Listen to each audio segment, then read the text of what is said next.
देखो यहाँ पर क्या था, NaHCO3 था ना, NaHCO3, तो यहाँ से हम Na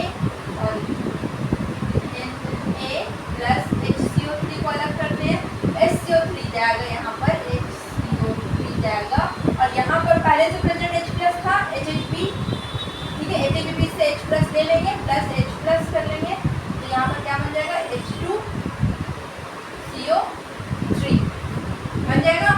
H2CO3 से CO2 को हम लोग ले लेंगे, CO2 को हम लोग ले लेंगे, CO2 वापस रिवर्स एल्डिहाइड, ठीक है। तो यहाँ पर क्लोराइड शिफ्ट वापस हो जाएगा, क्लोरीन यहाँ से वापस आ जाएगा इसमें, पैरा में क्लोराइड शिफ्ट हो जाएगा। इसी को बोलते हैं हैल्डेन इफेक्ट, इसी को बोलते हैं Haldane effect,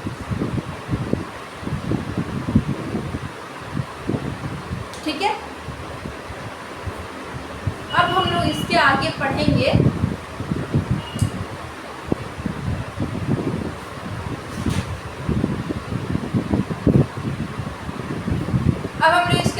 regulation of respiration, respiration का रेगुलेशन आता है टॉपिक।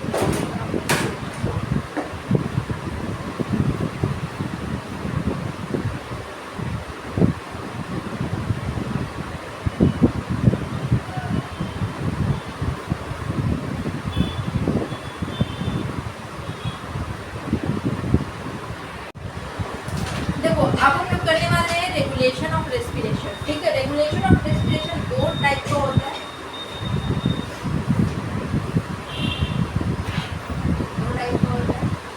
पहला नर्वस, दूसरा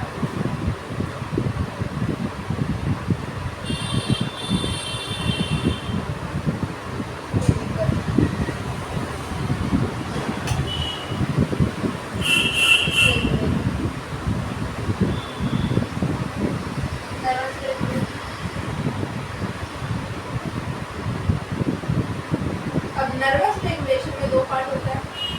नर्वस रेगुलेशन कहाँ कहाँ होता है, एक होता है मेडुला ऑब्लंगेटा, दूसरा पॉन्स, ठीक है। मेडुला में किसके प्रेजेंस में होता है, किसके प्रेजेंस में नर्वस रेगुलेशन होता है मेडुला में, आरआरसी मतलब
इन्हेलेशन का टाइम को डिक्रीज करेगा तो हम फास्ट इनहेल करेंगे, फास्ट ब्रीदिंग होगा हम लोगों का, ठीक है।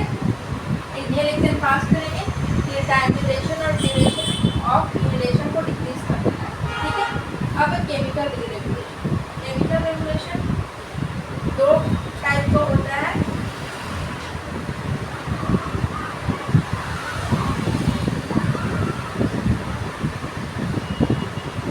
पहला सेंट्रल इमोरिसेप्टर, सेंट्रल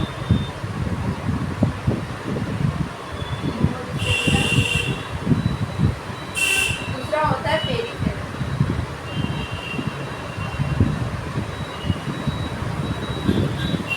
पेरिफेरल,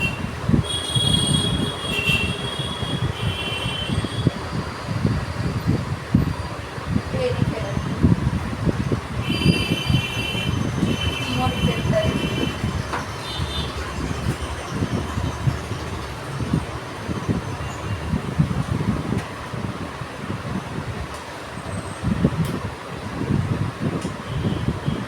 अब ये क्या करता है, डिटेक्ट करता है, डिटेक्ट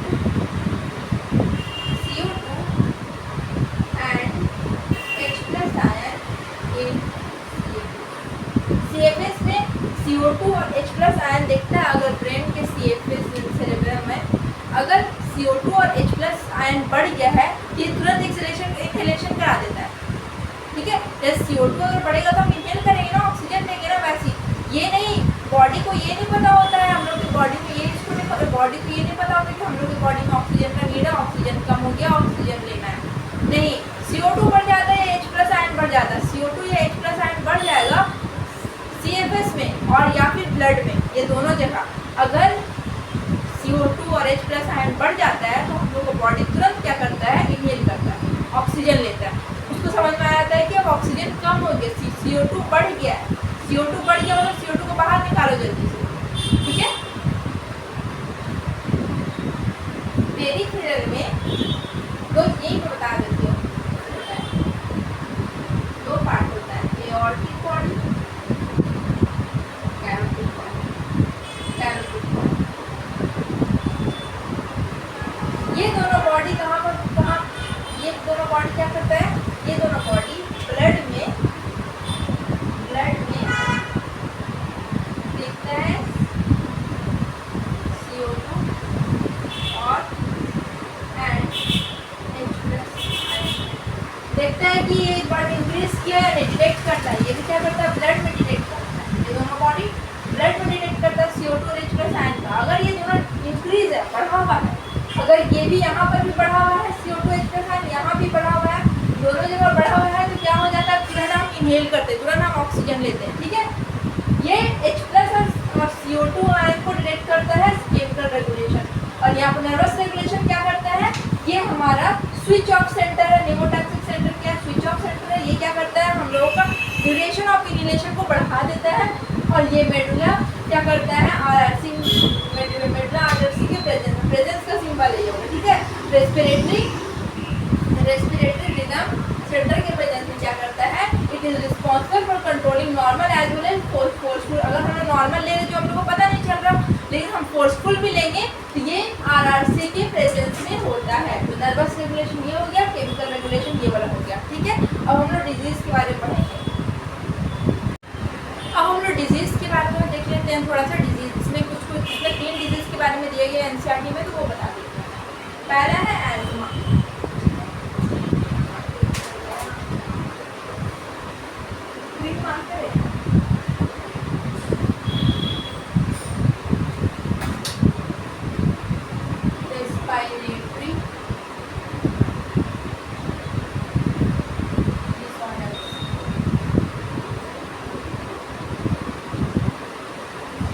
पहला है एल्मा, जिसको हम अस्थमा बोलते हैं। एल्मा जो है, इसमें क्या होता है,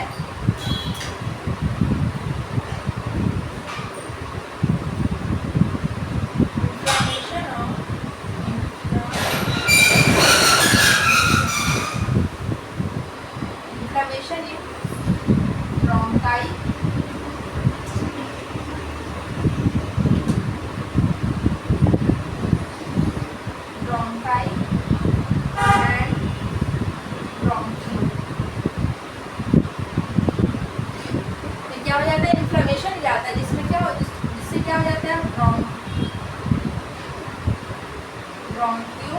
कॉन्स्ट्रिक्शन कहलाता है, ठीक है।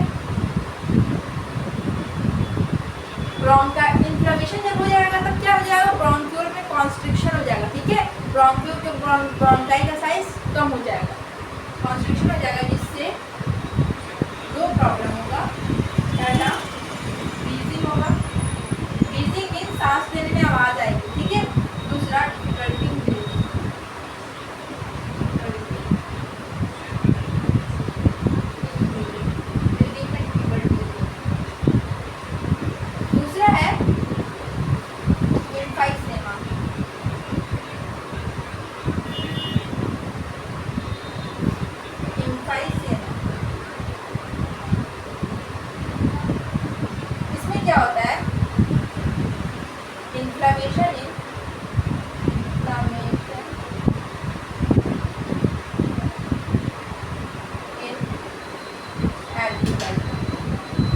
एल्यूलाई में इन्फ्लेमेशन हो जाता है, ठीक है। क्यों होता है, due to long exposure of cigarette, for example cigarette, या किसी भी चीज़ का लॉन्ग एक्सपोजर, बहुत दिन से हम सिगरेट पी रहे हैं या कोई भी चीज़ का स्मोकिंग कर रहे हैं अगर बहुत दिनों तक, तो उससे इन्फ्लेमेशन हो जाता है एल्यूलाई में, ठीक है। अब तीसरा डिजीज है, इससे क्या होता है, इससे हो जाता है डैमेज, इससे होता है डैमेज एल्यूलर वॉल डैमेज हो जाता है, ठीक है। जिससे फिर क्या हो जाता है, रेस्पिरेटरी सरफेस डिक्रीज हो जाएगा, ऑब्वियस है, रेस्पिरेटरी सरफेस डिक्रीज। अब है ऑक्यूपेशनल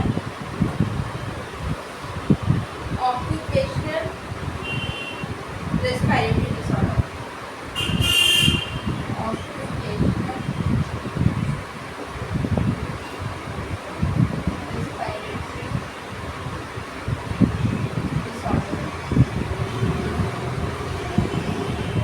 ऑक्यूपेशनल रेस्पिरेटरी डिसऑर्डर जो है, ये ऑक्यूपेशन मतलब कि जो जॉब करते हैं ना हम, उस जॉब की वजह से होता है। लाइक पहले के जो टीचर होते थे वो ब्लैक बोर्ड एंड चॉक से पढ़ाते थे, तो चॉक का जो डस्ट है ना उसको सांस लेने से अंदर जाता था, वो भी ऑक्यूपेशनल डिसऑर्डर हो जाएगा उससे भी। और जैसे कोई कंपनी में काम कर रहा है, वहाँ डस्ट बहुत ज़्यादा है, तो वहाँ पर उस वजह से भी ये चीज़ होता है, ठीक है। ये भी है लॉन्ग